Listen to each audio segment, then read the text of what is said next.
I think around that time somewhere, I made the decision to start my own business. If you want to just have a small business that just brings in a bit of grocery money, you can. If you want to build a global business that turns over millions of dollars every year, you can. And so you didn't just foray into business, you forayed into imports at the same time, which even now is a whole other ballgame. Yeah, offshore manufacturing in a country with the language that I don't speak. And we were able to get support for $1 million in grants for home-based businesses. So that was a big win. Welcome to Not the Rob Bell Podcast, where we talk with business owners, marketers, and professionals to extract what makes people and businesses successful. Hey everyone, and thanks for tuning in to Not the Rob Bell Podcast. Today's guest, I've got Peace Mitchell, co-founder of Ozmumpreneur and the Women's Business School. We talk about supporting new mums with entrepreneurship, the importance of getting the right skills for business, so much more. It's coming up now. So, Peace Mitchell, co-founder of Ozmumpreneur and the Women's Business School, thank you so much for joining us today. Thank you for having me. I'm excited to be here. It's amazing to have you here, and I think you're doing some really amazing stuff. And I know that Ozmumpreneur Awards have just celebrated their 10th anniversary a short time ago, which is an amazing achievement. But before we get to some of that, what I'd really like to know is the early years of Peace Mitchell, and I understand you started as a teacher and grew from there. Can you give us a bit of background into how you started and how you started a business? Okay, sure. Well, I was working as a teacher for a number of years. And then when I had my first baby, everything kind of changed. I had all these different ideas about what would happen when I had my baby. And I was to return back to work part-time, and my husband was going to work part-time, and we were going to both have a very equal sort of return to the workforce, and bringing a child into the family wasn't going to change my career path. However, the reality of that was very different from the image in my head before I'd had my child. And what I found happening was that I went back to the classroom when he was about 8 months old, and my husband would have him. And on those days while I worked, and on those days, they'd go to the beach and they'd have fun and do family time, and I'd be working. And then I found that on my days when I had my son, I had to do all of the washing and the cleaning and the grocery shopping. And then even on weekends, my husband would be working because he'd make up for those days that he missed. He was a farmer, so he'd go out on the tractor and do all those things. So we lost that family time, and there just didn't seem time for me to go to the beach with my family. They were always doing that on the days I was working. Anyhow, it didn't seem right also that I was spending all of my time and energy investing in working with other people's children while my own child was at home, and I really should have been with him. So I think it's something that a lot of women struggle with when they become mothers, this having to choose between motherhood and career. And I think around that time somewhere, I made the decision to start my own business because I believed that it would give me the flexibility to create a business that worked better for my family and having children and balancing everything. So I remember the very first time that I went to a workshop on online marketing and starting an online business, because I'd realized that an online business was going to give me that freedom and flexibility to be able to be with my baby, but still fulfill my personal ambitions and create income and further my career. And I was at this workshop, and the guy running the workshop, he was at the front of the room, and he said, "Okay, everyone, put your hand up if you've got an email address." And everyone else put their hand up except me. And then he said, "All right, and put your hand up if you've got your own computer." And everyone else in the room put their hand up except me. And I was the only person there who didn't even have an email or a computer address, a computer or an email address. Yet I knew that an online business was how I was going to make this work. So I guess that's where it all started. And I left teaching and started out in business. And I had a few different businesses before I came to Ozmompreneur, because I had no business experience. I'd worked in the classroom, and as a classroom teacher, you turn up and the students are there. You don't have to do any sales or marketing or profit and loss. You don't have to worry about any of that. You just turn up and you teach. So it's been a long journey of learning across that time.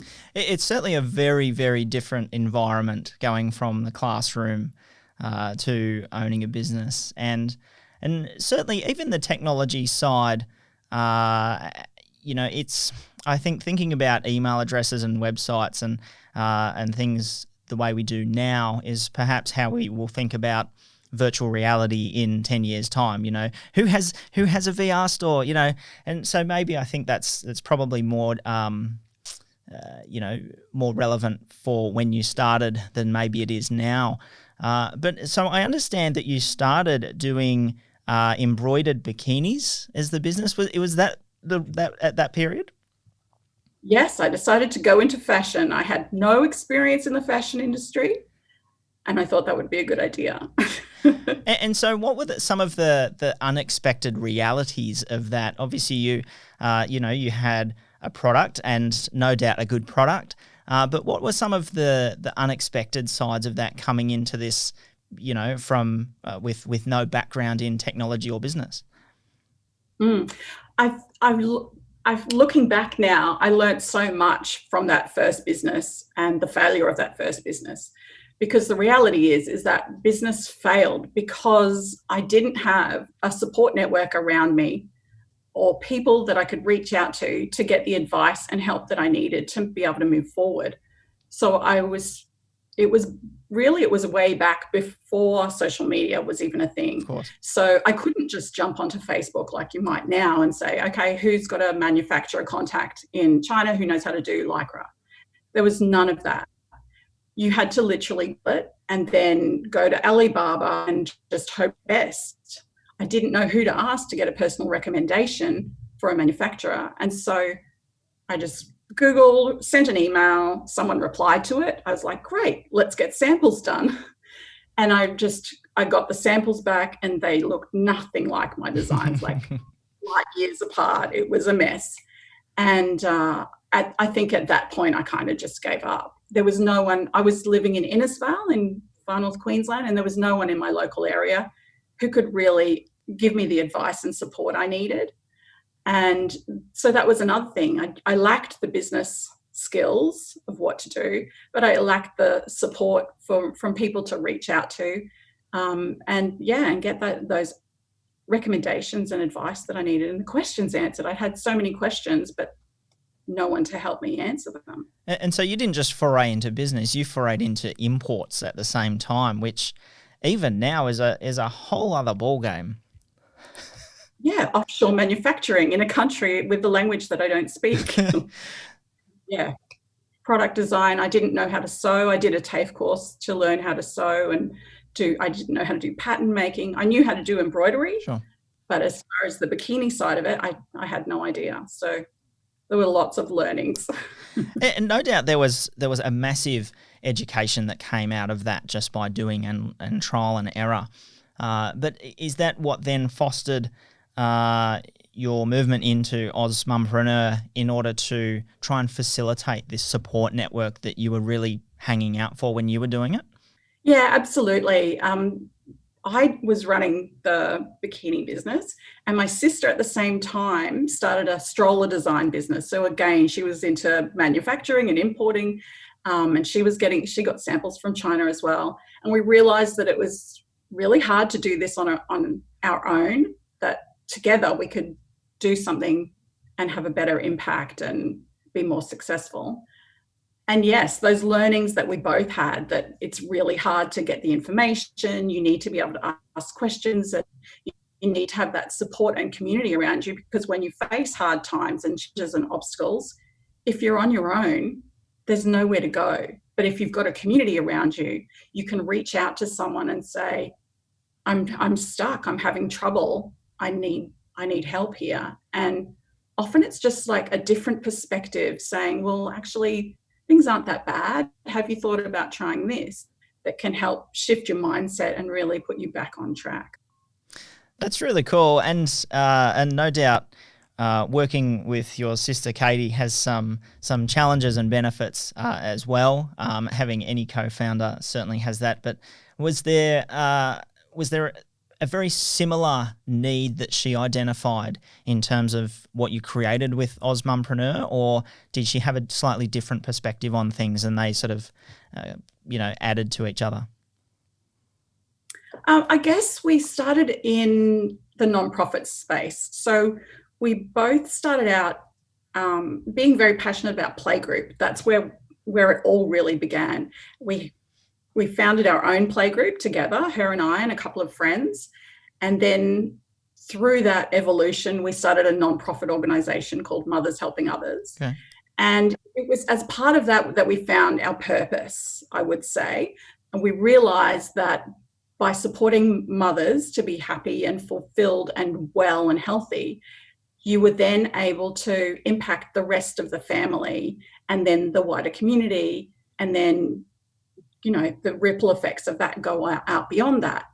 And so that's where we found our why, which then we took that through as a business and on through Ozmumpreneur, and now even through the Women's Business School and the work we're doing. It's all about supporting women to be successful and the ripple effects of that for themselves, but their family, their extended community as well. That's amazing. And Ozmumpreneur is a name that I think probably anyone in business is familiar with, certainly in Australia. And was there a point where you sort of kicked that off and sort of discovered a bit of a critical mass where, you really recognised that, hey, there's really something truly here? Yeah, I think so. When we started out, it was really about, there weren't many other people who were running home-based businesses at the time, or working remotely, or working from home was seen as a bit of a weird thing to be doing. So it was about bringing people together, bringing other women who were working from home together to challenge the stereotypes around working from home, to challenge the stereotypes about mums in business as well. And I think some of those stereotypes still persist now, that people think that, if you're a mum and you're working from home, it's just a hobby business.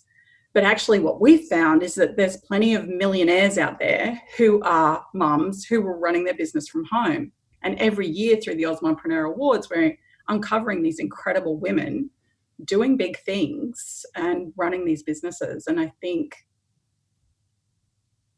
we got in early, but more and more women over the last 10 years have been recognizing that the corporate world doesn't really support family life.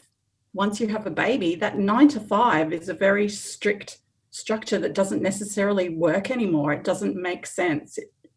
It's as if the 9 to 5 was designed for men, and then women are trying to fit themselves into that. And I guess families are trying to fit themselves into that, and it doesn't necessarily work. So women are looking at different ways that they can make it work for them and their families. And what works for me is different from someone else. But that's the beauty of entrepreneurship, because you do have the ability to create whatever kind of business you want. If you want to just have a small business that just brings in a bit of grocery money, you can. If you want to build a global business that turns over millions of dollars every year, you can. And everything in between, you have the flexibility to do that. And that's one of the things that I love about entrepreneurship. And I think that's really something interesting, which exists in your community in particular, is that there is the sort of that side hustle, fill in the gaps, make a little bit of extra cash. But then there's the, we're launching a multi-million-dollar business and, watch us do it. How do you cater for sort of both sides of that intention when the requirements of the community are so different for those people? I think what we've created is an ecosystem. So it's a community where there's people who are right at the start of their journey, and then there's people who've been in business for 20 years or more, and there's everything in between. We've got people who are in tech. We've got people who are in handmade businesses. We've got service businesses. We've got product innovation. We've got the whole spectrum of it. And yet somehow everyone has something to share. Even if you've never had a business before, you've got a wealth of life experience behind you and all of the skills that you bring from your previous career. And so we can all talk to each other, and it might be at different levels, but we're learning from each other and we're teaching each other things. And so, yeah, I think it works.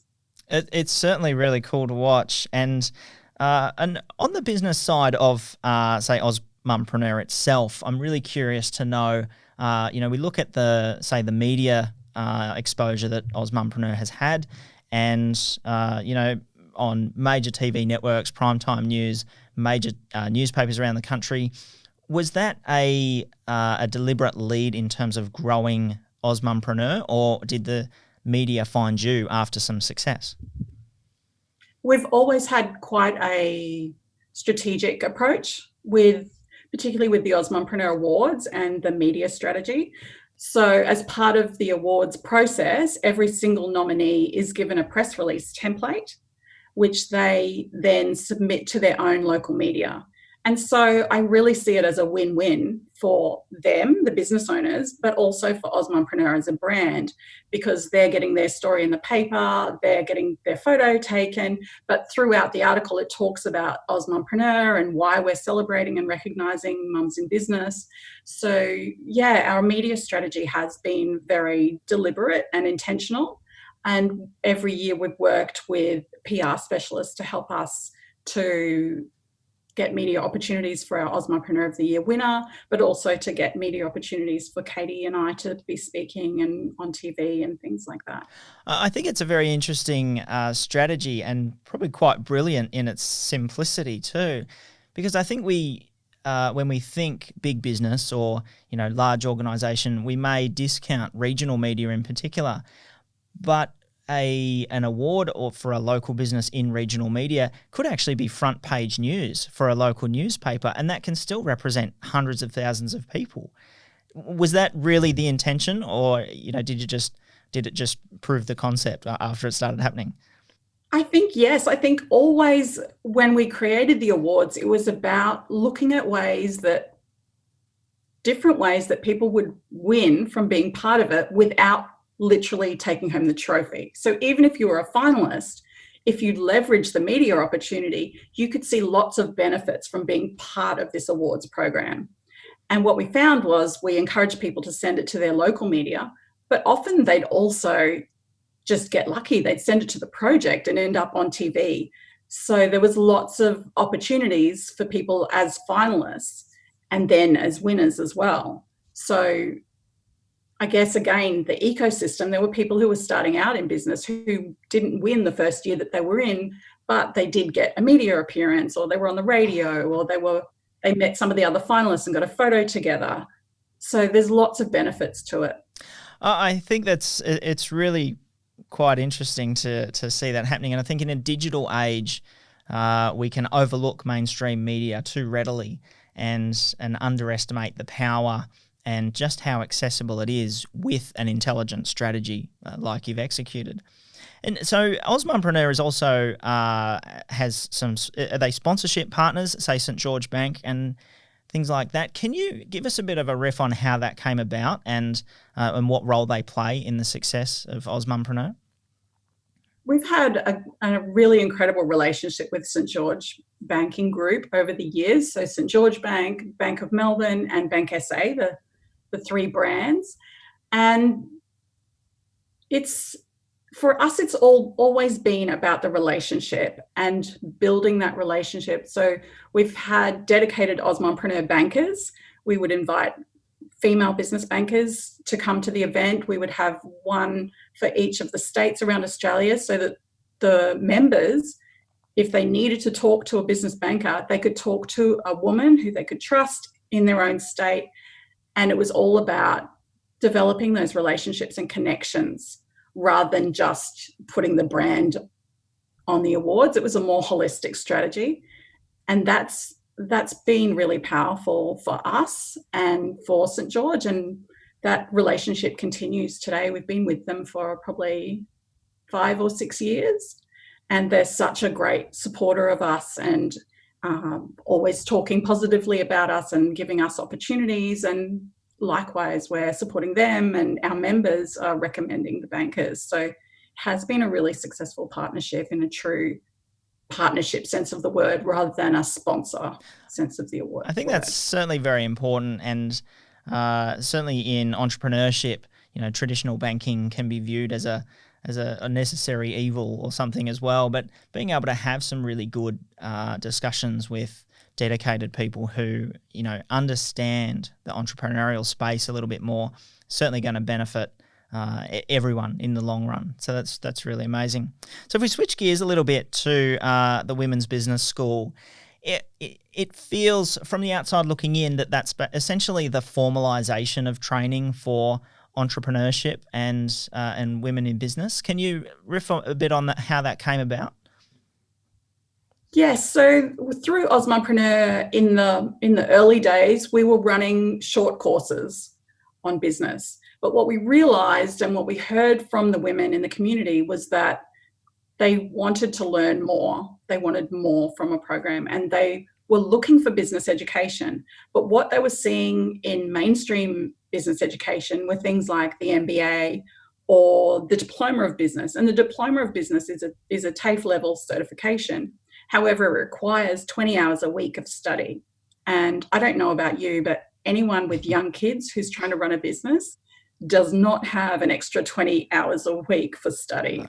And so that was one of the reasons we saw that opportunity. We were like, there's no one else doing this. There's no one else providing this dedicated business education for women, which is flexible and time efficient and easy for them to access. And so that's how the Women's Business School came about. We launched in 2016 with our first program, Ignite, which is for pre-launch and early phase startups. And then in 2018, we launched Accelerate, which is for scaling businesses that are scaling internationally, producing new products, moving into new markets, more established businesses. It's certainly an interesting perspective. And no doubt, as you found yourself, once you're already on that path to business, you perhaps don't need to learn about a P&L because you've figured it out, yourself, or you don't need to figure out how to make payroll because you've figured out how to do that yourself. So how do your courses differ outside of just the time aspect, in terms of catering for different stages of an entrepreneurial journey? I guess the way that we're different is that we offer all of the things that you would expect in a traditional course, like marketing, sales, finances, all of those things. But as well as that, we combine personal growth and personal development and leadership skills. So things like tapping into your intuition, developing your creativity, innovation, all of those kind of skills, confidence, resilience, courage, combined with the business development is where we're different from other programs. And we also provide a really safe and supportive space for women to be able to process challenges that they're going through at the time and talk about ideas that they've been thinking about bringing out in a safe and supportive space where people will listen to them and give advice and support and help them take that next step. I think that personal development in particular is a very underappreciated aspect of entrepreneurship and business. And, I think while not every business has to be looking to scale or achieve global dominance in their sector, I think, do you see that as an integral part for someone who does want to think big and helping them think bigger than maybe their local neighbourhood? Yes, absolutely. And I've seen the difference that it can make doing work in the personal development space and doing this work through our program, the difference in their confidence and courage and ability to dream bigger for themselves and for their business. In doing this kind of work, they're able to reach those goals that they never dreamt that they could reach before. And it's hugely important. I see fear plays a big part in holding women back. They have incredible ideas, they have all the ability, they have the knowledge, but the voice of the inner critic is telling them, oh, you're not good enough, you're not qualified enough, you're not pretty enough, you're not smart enough, you're not whatever enough. And if they can move past that and move through that, they can step into their magnificence and really start going big with their ideas. Because if I'm not mistaken, you also provide a level of mentorship and critical feedback through Women's Business School for exactly that purpose as well. Yes, absolutely. So the students are matched with a mentor, and they do one-on-one mentoring sessions together with their mentors through the program as part of the course. We also have mastermind groups, a group of 5 for peer mentoring and accountability as well. Certainly that ongoing support is absolutely critical as well, not just giving them the skills and sending them on their way. So I noticed that you've opened up a UK intake for Women's Business School as well. Can you give us a bit of an explanation of that expansion and how that's happened? We haven't launched the UK intake yet. COVID has changed all of our plans. Of course. But that is certainly something we're looking to do in the very near future. Our dream has always been to create a global business school for women. It seems wrong that we've got this incredible gift that we only give access to Australian women. I would love to see that expand to the whole rest of the world and give women around the world opportunities to learn together with other women and to integrate the personal development with business development and really grow their businesses.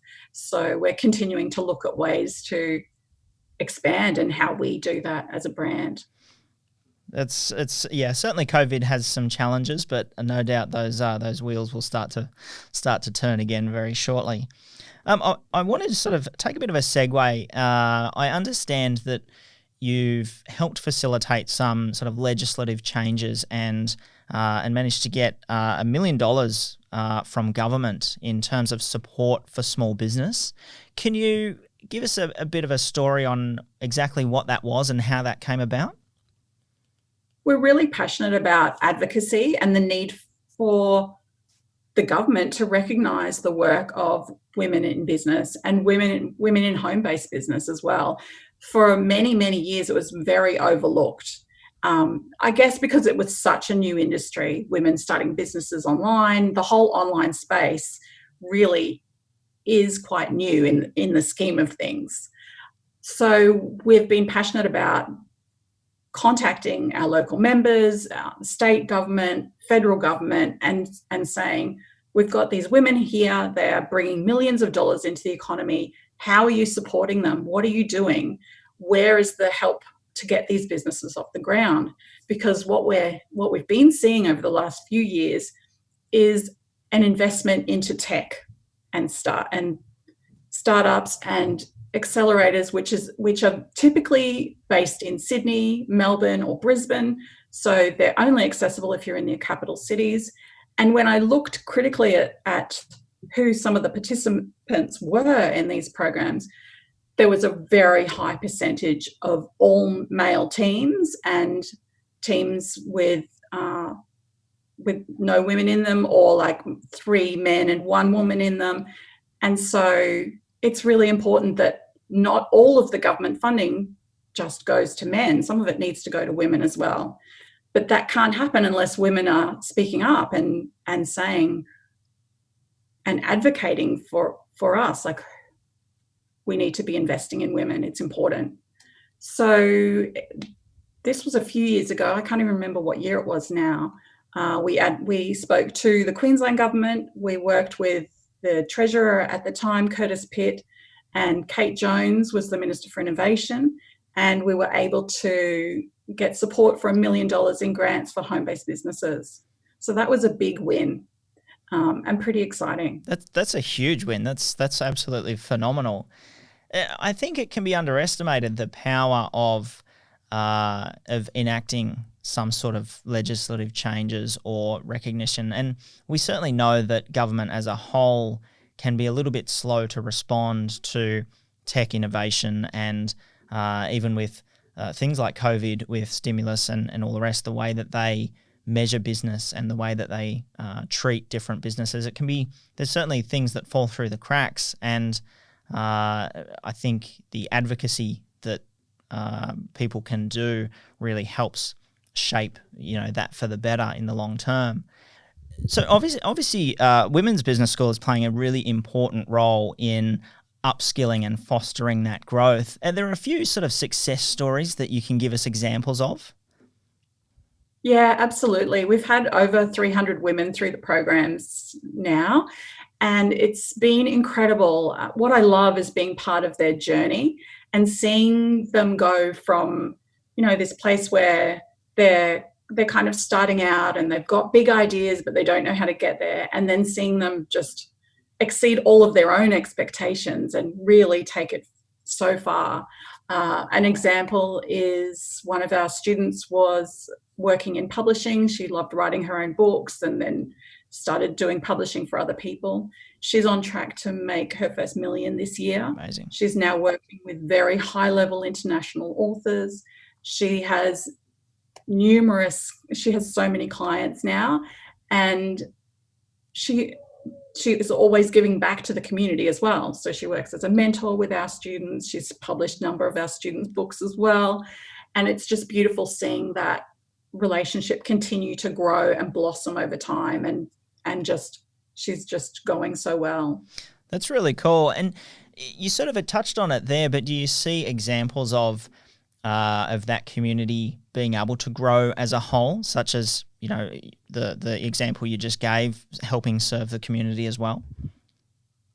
Yes, absolutely. There's been a lot of collaboration that we see happen, and a lot of working together, but also giving back to each other.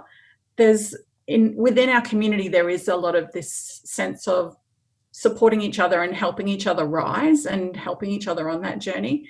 And this year, for the first time, we've had 3 of our previous students want to give back and sponsor scholarship places for students coming through.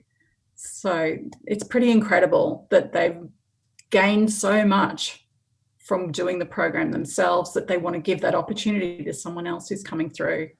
I think that's a real testament to the kind of community that we have and the generous women around us. That's amazing. And the scholarship side of things, I think, is very interesting and an important aspect that deserves some attention as well. When people are coming from such diverse backgrounds and different levels of opportunity, how important is that scholarship process, and how do you determine who is best suited for those scholarships? The scholarships are life-changing for some of these people. These women, they know that they've got the potential to get their business going, but they do genuinely need the support and the education around those business skills, and then also the confidence and the personal growth that I was talking about before. And so by getting the scholarship, by becoming part of the community, by going through each of the modules and the assessments and doing all of that, it can change everything for them and for their business. I've seen businesses triple in size and triple in growth due to just, being really involved in doing the program properly. And it is very difficult for us to select the recipients of the scholarship, because there's lots of people out there who are very deserving and who need that support. And which is why we were so excited when 3 women came forward and they said, we want to support women, and we were able to give those extra places. So yeah, the scholarship program is something I feel so passionate about, and I'm committed to continuing that. We always look at inclusion and diversity and the power of amplifying Indigenous voices as well, and women with disability. And we also look at who is actually making a difference in the world. So we look at all of those kind of elements, and that's part of the process that we go through when we're selecting the recipients. That's interesting. One thing that comes to mind is around obviously getting people into the incubator and really fostering that growth. But is there a challenge before it even comes to that point to really empower people to have the self-belief that they can actually do this and be part of this journey and grow something themselves as well? I think so. However, I think if you've got the courage to go out as an entrepreneur, Like, that's a huge thing to do. So if you've got the courage to do that, then I think you've got the courage to put yourself through a program and do the work and do the learning and be part of this community. And I think you have to be a special kind of person to be an entrepreneur. And is it for someone who's, say, curious but doesn't yet have that self-belief or doesn't think that they could be an entrepreneur, is there some steps that you feel they could maybe take to help improve that self-esteem and really start that journey, even if they're not to that point yet? I think just start small, but just go for it. That would be my advice. If you've been wanting to do something, if you know that you've got that idea, there's power in just taking the leap and just starting. And I think maybe your first business idea won't be the thing that you end up with. Maybe your business journey will evolve into something else like mine has. But I'm always so glad that I started. I'm so glad I started making those bikinis. They never went anywhere, but I learnt so much through that process. Certainly the summation of those experiences has led you to where you are now, which is, and that's invaluable, and you can't get that anywhere. So we're actually coming up on time, but I do have a few quick questions that I'd love to get out, if I can. If you had to but give us your best tip for mums and women who want to start a business, is there one that comes to mind? I think the best tip for anyone who's thinking about starting a business is to make sure that it's something that you're really passionate about, that you love, that you feel is your calling. If you can find that will be the thing that can help you go far with this. It's my word for 2020 is vision. And right from the 1st of January, I knew that my vision was to create a global business school for women, to change the world through investing in women and education. And then when things happen, when obstacles and challenges and problems come up, if you're just in business to make money, then it's too easy to go, oh, this is too hard, I'm going to walk away. But if you're in it for the long haul, if you're actually following your calling, if you're doing something that you love, that you believe you were born to do, then that's going to take you further.